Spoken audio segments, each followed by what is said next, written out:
హల్లెలూయా, హల్లెలూయా. చూడండి, పరిశుద్ధ గ్రంథములో నుండి మనము దేవుని వాక్యాన్ని మనం ధ్యానించుకుందాం. దేవుడు అనేకమైన సందర్భాలలో అనేకమైన విషయాలలో కూడా మనతో మాట్లాడి మనలను బలపరుస్తూ ఉన్నాడు. అలాగనే మరోసారి ఈ సమయంలో కూడా ఈ నూతన సంవత్సరములో దేవుడు మన పట్ల రాత్రి వాగ్దానాలు చేశాడు. హల్లెలూయా. దేవుడు వాగ్దానము చేశాడు. మన వాగ్దానాలు మన ఒక్కొక్కరికి తెలుసు. ఈ వాగ్దానము నెరవేర్చబడాలి అనుకుంటే రాత్రి ఒక 4 విషయాలను దేవుడు బయలుపరిచాడు. అలాగనే ఇప్పుడు కూడా దేవుడు మనతో మరొక కొన్ని మాటల చేత మనలను బలపరుస్తూ ఉన్నాడు. హల్లెలూయా. చూడండి, పరిశుద్ధ గ్రంథములో రాయబడిన మాట, హబక్కు గ్రంథము 3వ అధ్యాయము 3వ వచనాన్ని మనము చదువుకుందాము. 3వ అధ్యాయము 3వ వచనము.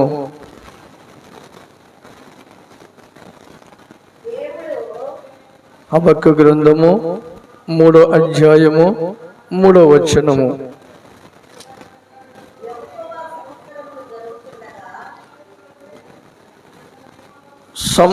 యెహోవా సంవత్సరములను జరుగుచుండగా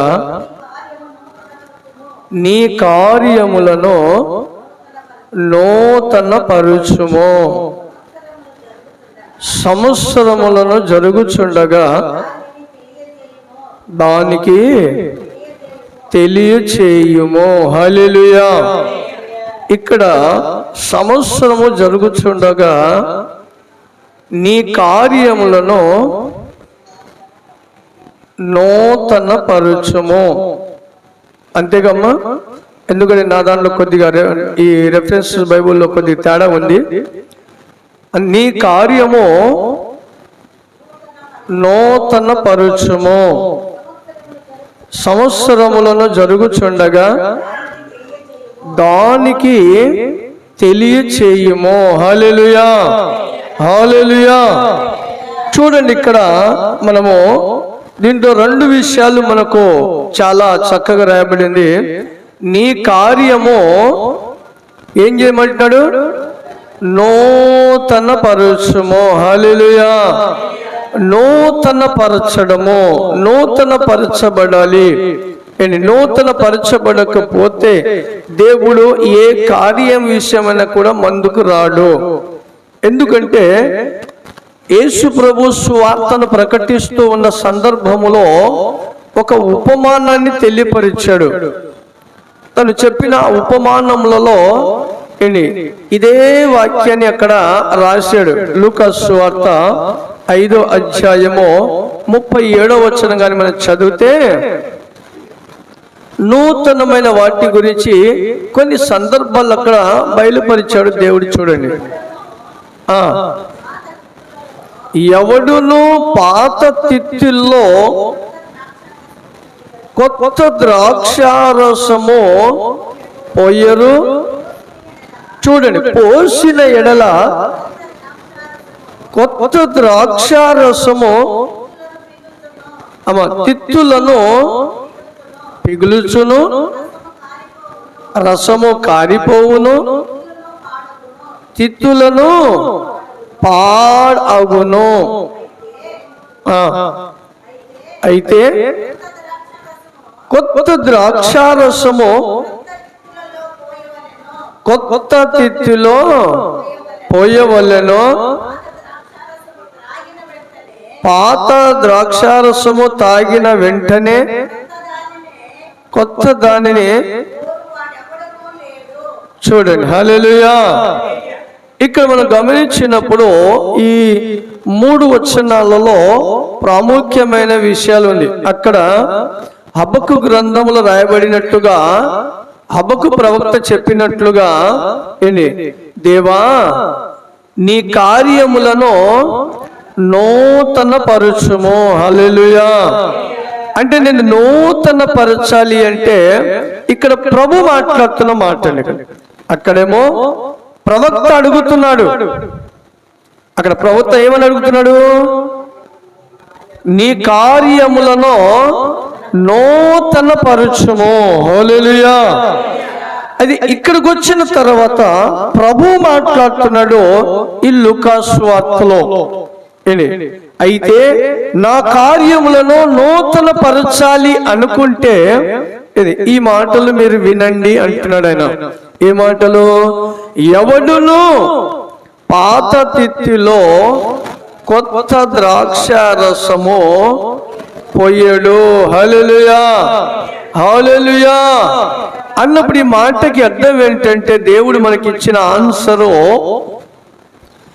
నీ పాత జీవితములో ద్రాక్షారసము కొత్తది. ప్రభు అంటాడు కదా యోహాను సువార్తల్లో 15వ అధ్యాయంలో అంటాడు కదా, నేను ద్రాక్షావల్లిని, మీరు తీగలు. హల్లెలూయా. ఎవరంటే ఆయన? ద్రాక్షావల్లి అంటే ఆయన. ద్రాక్షారసము పాత తిత్తిలో పొయ్యరు. హల్లెలూయా. ద్రాక్షారసము పాత తిత్తిలో పొయ్యరు. నీ పాత జీవితములో నేను అందులోకి ప్రవేశించును. హల్లెలూయా. నీ పాత జీవితంలో నేను ప్రవేశించును అంటున్నాడు ఆయన. వారితో నేను ఉండను. ఒకవేళ ఉంటే అంటే అక్కడ మరి 2 మాటలు అన్నాడు దేవుడు. తిత్తి ఏమైపోద్దంట? పిగిలిపోద్దంట. హల్లెలూయా. తిత్తి పిగిలిపోద్దంట. తిత్తి దేనికి స్వాదిష్టంగా ఉందో నాన్న? అమ్మా మీకేమన్నా తెలుసు ఉంటే చెప్పండి. తిత్తి దేనికి స్వాదిష్టంగా ఉంది అమ్మా?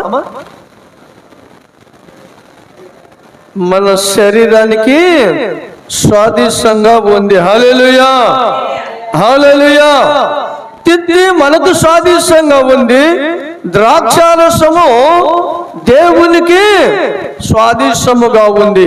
కనుక ఆయన పాత జీవితములకు వస్తే వారికి జరిగేది నష్టమంట. హల్లెలూయా. వారికి జరిగేది నష్టము అంటున్నాడు కదా. అదే మాట.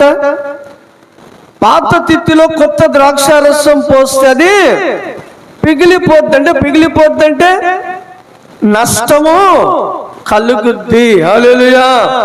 పాత జీవితములో ఉంటే మనకు కలిగేది నష్టమేనంట. దేవుడు ఆయన ద్రాక్షారసంగా ఉన్నాడు, ద్రాక్షవల్లి ఉన్నాడు. దేవుడు ఆ ద్రాక్షరసంగా ఉండి అది శ్రేష్టమైనది మనలోకి వస్తే అది పాత జీవితము ఉంటే వ్యర్థమైపోద్ది. హల్లెలూయా. అందుకనే మనము ఎలా ఉండాలంట? కొత్త తిత్తిగా ఉండాలి. అక్కడ రాస్తాడు ఆయన, అక్కడే రాస్తాడు ఆయన. దాని తర్వాత ఇంకొక మాట అంటున్నాడు. అయితే హల్లెలూయా. దేంట్లో పోయాలంట? కొత్త తిత్తిలోనే పోయాలి. కొత్త ద్రాక్షారసము కొత్త తిత్తిలోనే పోయాలి. నూతన సంవత్సరం అని పేరు ఎంచబడింది కదా. నూతనమైనదిగా సమస్తమును ఆయన నూతనముగా చేశాడు ఆయన. హల్లెలూయా.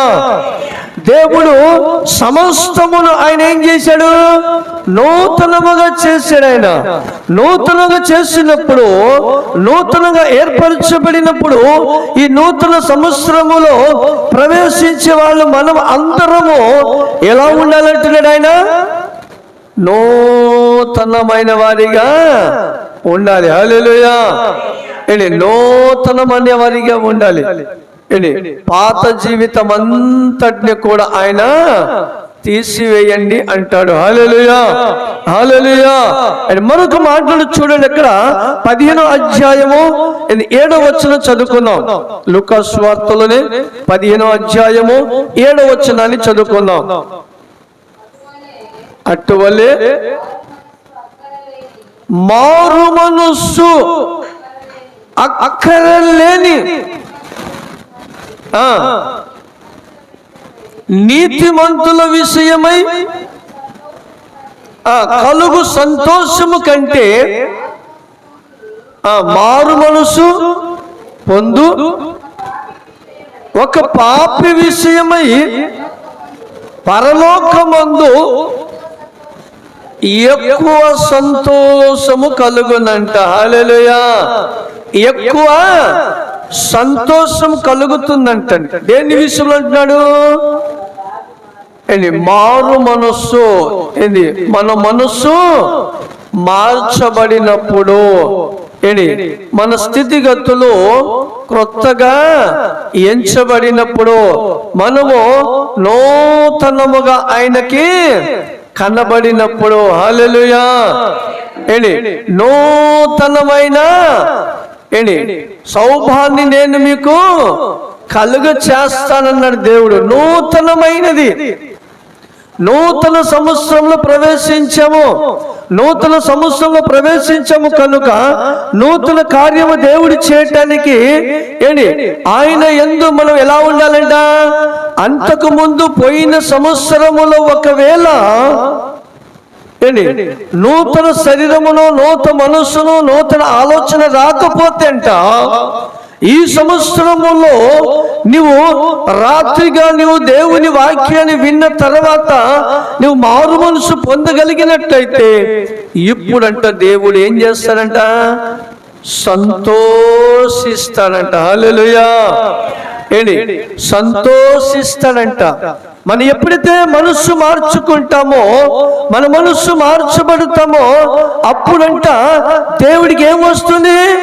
సంతోషమును కలుగుతుందంట. హల్లెలూయా, హల్లెలూయా. అలాగనే దావీదు మహారాజుగా చిన్న ప్రార్థన చేస్తాడండి. నూతనమైన విషయం గురించి ప్రార్థన చేస్తాడండి. అంతకు ముందు ఆయన నూతనముగా లేని విషయములో ఆయన నష్టపోయాడు. హల్లెలూయా. ఆయన నూతన జీవితము లేకుండా ఉన్నప్పుడు ఆయన నష్టపోయాడు.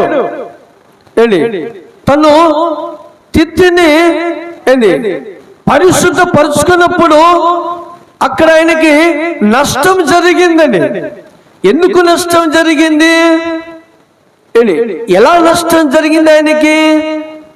ఎలా నష్టం జరిగింది ఆయనకి అని మనం గమనిస్తే, ఆయన అక్కడ ఉపవాసమున ఉండి ప్రార్థన చేశాడు. హల్లెలూయా. ప్రార్థన చేశాడు. ఏమని ప్రార్థన చేశాడు? అయ్యా, ఇదిగో ఈ కుమారుణ్ణి బ్రతికించుము. హల్లెలూయా. ఒక అంశాన్ని ఎంచుకున్నాం.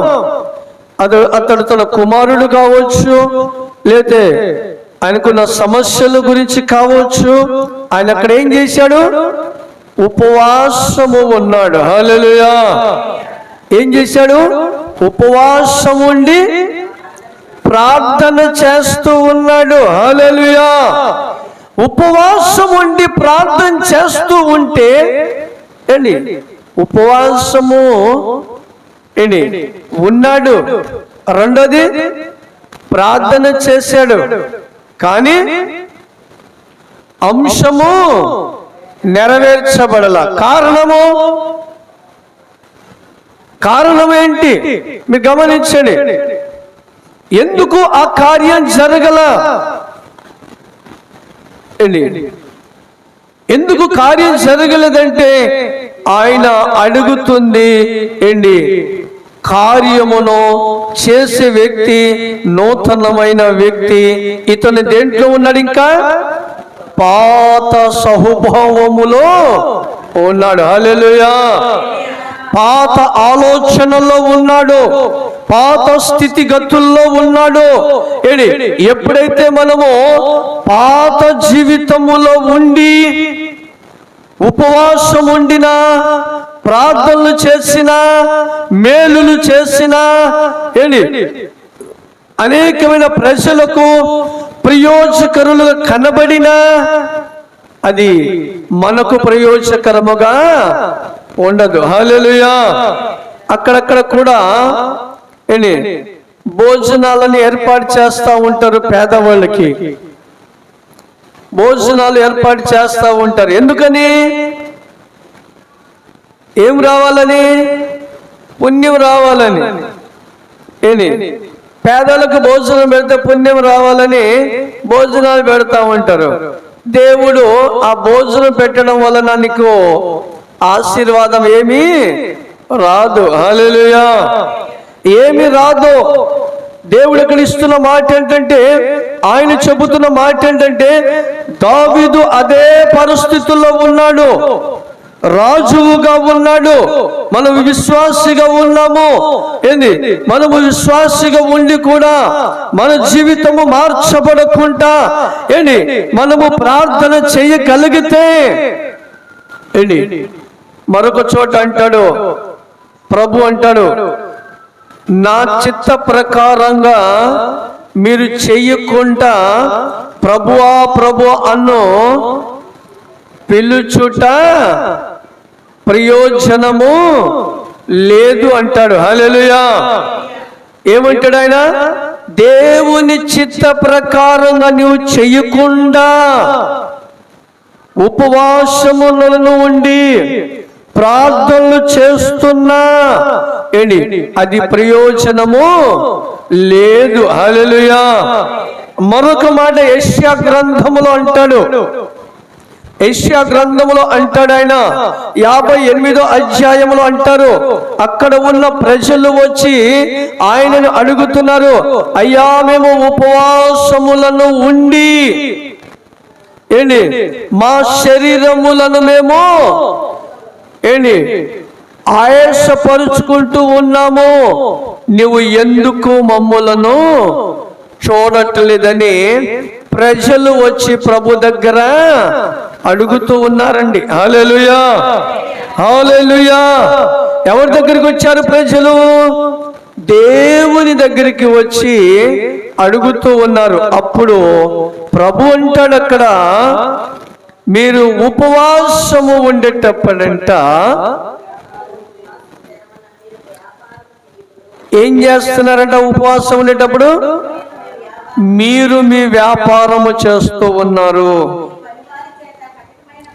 మీ పనివాని చేత కఠినమైన పని చేయుచున్నారు, మీరు కలహపడుచు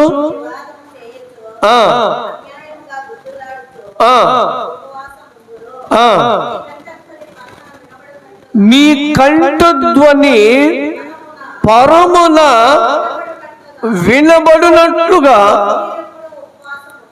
హల్లెలూయా. హల్లెలూయా. చూడండి కింద ఇంకా అంటాడు ఆయన, దేవునికి మీరు ప్రీతికరంగా మీరు లేరు అంటాడు. హల్లెలూయా. దేవునికి ఎలా మీరు జీవించాలో ఆ జీవితము మీలో లేదు. హల్లెలూయా. అందుకనే దావీదు మహారాజు ఎందుకు ఆ ఆశీర్వాదం పొందలేకపోయాడు అంటే, ఆయన ఇంకా దేవుని చిత్తానుసారంగా లేడు. హల్లెలూయా. దేవుని చిత్తానుసారంగా తను ప్రవర్తించిన, దేవుని చేతనే పిలువబడ్డాడు, దేవుని చేతనే ఏర్పరచబడ్డాడు, దేవుని చేతనే ఏర్పరచబడ్డాడు. మనము కూడా దేవుని ప్రణాళికలో ఉన్నాము. దేవుని పిలుపు ద్వారాగానే మనం ఆయన సన్నిధిలో వస్తూ ఉన్నాము. మనము కూడా ఆయన ఉద్దేశంలో ఉన్నాము. అయితే మన ప్రార్థన ఫలించాలి. హల్లెలూయా. రెండోది, రాత్రి దేవుడు మన పట్ల చేసిన వాగ్దానము నెరవేర్చబడాలి. ఈ వాగ్దానము నెరవేర్చబడాలంటే నెరవేర్చే వ్యక్తి ఎటువంటి వాడు? ఆయన పరిశుద్ధుడు. హల్లెలూయా. పరిశుద్ధుడు. నెరవేర్చే వ్యక్తి పరిశుద్ధుడు. కనుక ఆ పరిశుద్ధుడైన దేవుడు మనలోకి రావాలంటే మనకు ఎట్లా ఉండమంటున్నాడు ఆయన? మీరును పరిశుద్ధులై ఉండండి. మీరు పరిశుద్ధులై ఉండండి అని ఎమ్మట దావీదు తను గ్రహించాడండి. వాక్యం ఆయనకు తట్టింది ఎమ్మటే. వాక్యం ఎమ్మటే తనకు తట్టిందండి. ఎలా తట్టింది ఆయనకి? ఈ ప్లేస్ లో కూర్చున్నప్పుడు దేవుడు కార్యము చెయ్యలేదు. ఆయన అన్నాడు, మీరు ఇప్పటికైనా ఉపవాసం ఉండమన్నాడు. నేను ఉపవాసం ఉన్నాను. మీరు ఉపవాసం ఉండేటప్పుడు మీ కంఠస్వరము పరమున వినబడినట్లుగా ప్రార్థన చేయమని ప్రార్థన చేశాను. నేను ఉపవాసం ఉన్నా ప్రార్థన చేశాను, కానీ అక్కడ నాకు ఫలము రాలా. నేను ప్రార్థించిన అంశము నెరవేర్చబడల. కారణము ఏంటి? కారణము ఏంటి అని తను ఆలోచించాడు. ఆలోచిస్తే ఆయనకి అప్పుడు తట్టింది, నేను పరిశుద్ధుడను కనుక మీరును పరిశుద్ధులై ఉండండి. హల్లెలూయా, హల్లెలూయా, హల్లెలూయా. మీరు పరిశుద్ధులై ఉండమని ఆ చెప్పిన మాట ఆయనకి ఎమ్మటే గుర్తొచ్చింది. ఆయన ఏ స్థితిలో ఉన్నాడు? పాపములో ఉన్నాడు. హల్లెలూయా. పాత జీవితములో ఉన్నాడు, పాత ఆలోచనలో ఉన్నాడు, పాత పరిస్థితుల్లో ఉన్నాడు. ఎప్పుడైతే ఆ స్థితిలో ఉన్నాడో దేవుని కార్యంలో చూడలేకపోయాడు. ఎమ్మట గ్రహించాడో గ్రహించి ఆయన దేవుని సన్నిధిలో మరోసారి కూర్చున్నాడు. హల్లెలూయా. మరోసారి కూర్చున్నాడు. కూర్చొని ప్రార్థన చేస్తున్నాడు. దేవా, నా యందు శుద్ధ హృదయము కలుగ చేయము, నా అంతరంగములో స్థిరమైన మనస్సును నూతనముగా పుట్టించండి. హల్లెలూయా, హల్లెలూయా. ఎలా పుట్టించమన్నాడు ఆయన? నూతనముగా పుట్టించమని. ఎక్కడ? అంతరంగము పాడైపోయింది అయింది. హల్లెలూయా. ఆయన శరీరము కాదు పాడైపోయింది, ఇది ఆయన హృదయము పాడైపోయింది, అంతరంగము పాడైపోయింది. దేవుడు అన్నాడు, నీ హృదయమే నాకు ఆలయమై ఉన్నది అన్నాడు. కనుక ఆయన అంటూ నాకు శుద్ధ హృదయము కలగ చెయ్యము. హల్లెలూయా, హల్లెలూయా. శుద్ధ హృదయము నాకు కలగ చెయ్యము.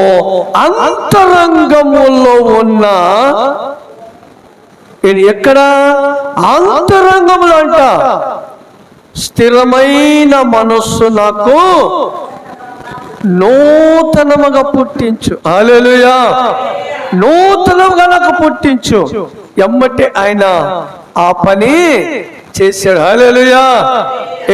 ఎప్పుడైతే దేవుని కోరుకున్నాడో అతనిలో ఉన్నది అంతయు కూడా దేవుడు తీసివేశాడు. హల్లెలూయా. అంత తీసివేసేసి బయటికి పడివేసేసాడు. హల్లెలూయా.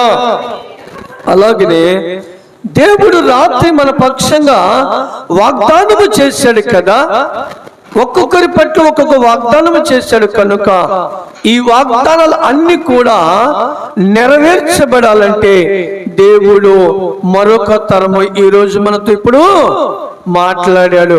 కనుక మనము పాత జీవితములో కొత్త ద్రాక్షారసము పోయవద్దు నానా. ఆ రసము పోయవద్దు, పోస్తే అది ప్రయోజకరమైనది కాదు, వ్యర్థమైపోద్ది, వ్యర్థమైపోద్ది. ఇక్కడ అన్నాడనా, ఏమైపోద్ది? వ్యర్థమైపోద్ది. మరి దావీదుకి ఏమైంది? వ్యర్థమైందా? ఆయనకు వచ్చిందా? ఉపవాసం వ్యర్థమైందా? వ్యర్థమైపోయింది. దేవుడు ఒక వాక్యాన్ని రాస్తే దాని మరొక చోట కానికి ఆన్సర్ ఉంటది నాన్న. దేవుడు అన్ని చోట్లలో అన్ని మాటలు మనకు రాసి ఉన్నాడు కనుక మనము వాటిని గ్రహించే వారిగా ఉండాలి. హల్లెలూయా. గ్రహించే వారిగా ఉండాలి. మనము జీవించాలి అంటే మనకేం కావాలి? ఆహారము కావాలి. ఆహారం అన్ని ఒకటే ఒక చోట ఉంటుందా? ఆహారం ఒక చోట ఉంటుందా? రైస్ ఒక చోట పండుద్ది. టమాటాలు రైస్ పండే ప్లేస్ లో పండుద్దా? టమాటాలు రైస్ పండే ప్లేస్ లో పండుద్దా? చెట్టు మురిగిపోద్ది. అదే గాని ఆ టమాటా ఉన్న ప్లేస్లలో రైస్ పండుద్దా? పండదు, ఎండిపోద్ది. దానికేమో నీళ్లు కావాలి, దీనికేమో నీళ్ళు లేకుండా కావాలా? ఇవి కావాలి, మిరప కావాలి, అన్ని అలాగేమైనా రకరకాల అన్ని మనకు కావాలా? అవన్నీ ఒక చోట మొలుస్తున్నాయా? అక్కడక్కడక్కడ మొలుస్తున్నాయి. అక్కడక్కడ ఏర్పరచబడి అవి అన్ని అక్కడక్కడ ప్లేస్ అన్ని కూడా ప్లేస్ అన్ని ఎట్లున్నాయి? అన్ని భూమి మీదే ఉన్నాయి. అన్ని భూమి మీదే ఉన్నాయి. మనకు ఆశీర్వాదకరమైన ప్రతిదీ కూడా అక్కడక్కడక్కడ కూడా దేవుడు అన్ని ఏర్పరిచాడు. అధ్యాయాలను అక్కడక్కడ ఏర్పరిచాడు. కానీ గ్రంథము ఒకటే. హల్లెలూయా. గ్రంథము ఒకటే. అందుకనే భూమి లాంటిది ఈ పరిశుద్ధ గ్రంథములో వాక్యములు అక్కడక్కడ అధ్యాయములో ఉంటాయి. వాటి అన్నిటినీ కూడా ఒకటిగా చేసేది పరిశుద్ధాత్మ దేవుడు. హల్లెలూయా. పరిశుద్ధాత్మ దేవుడు అక్కడక్కడ అన్నిటినీ ఒక చోట కూడబెట్టి అది దాన్ని సిద్ధపరిచి మనలను అనుగ్రహిస్తాడు. హల్లెలూయా.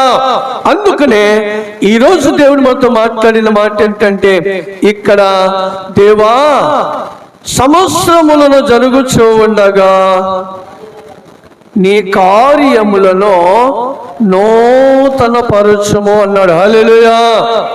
నా కార్యములను నూతన పరచాలి అంటే నేను ఎటువంటి వాడనో మీరు గ్రహించి మీరును అటువంటి వారి వలె ఉండండి. హల్లెలూయా. నేను పరిశుద్ధులను కనుక మీరును పరిశుద్ధులై ఉండండి అన్నాడు. పాత జీవితము ఉంటే చేసిన వాగ్దానము వృధాయిపోద్ది. హల్లెలూయా. దేవుడు చేసిన వాగ్దానము వృధాయిపోద్దిన. అందుకనే వాగ్దానము పొందడానికి మీరు నూతన పరచబడండి, ప్రయాసపడండి. దేవుడు రాత్రి 4 విషయాలను చెప్పాడు, వాటిని తీసివేయండి. నెక్స్ట్ ఆదివారము మీరు మిస్ చేయబోకండి. మొదటి సంస్కారం మొదటి వారం ఉంది కనుక ఆ రోజు దేవుని కృపను బట్టి 3, 4 అంశాలను కూడా దేవుడు తెలియపరుస్తాడు. హల్లెలూయా. కనుక ఈ 10 అంశాలు ఏదైతే ఉన్నాయో వాటి అన్నిటినీ మన నుండి మనం దూరం చేసుకుందాం. దేవునికి దగ్గర అవుతామో దేవుడు మనకు దూరం అవుతాడని కూడా దేవుడు మాట్లాడాడు. ఆయన అలాగే దేవుడు మనకు దూరంగా ఉండకుండా మనం దేవునికి దగ్గర అవుదాం, దేవుని ఆశీర్వాదం పొందుదాం. దేవుడి మాటలను దీవించి ఆశీర్వదించునుగాక. ఆమేన్. హల్లెలూయా. హల్లెలూయా.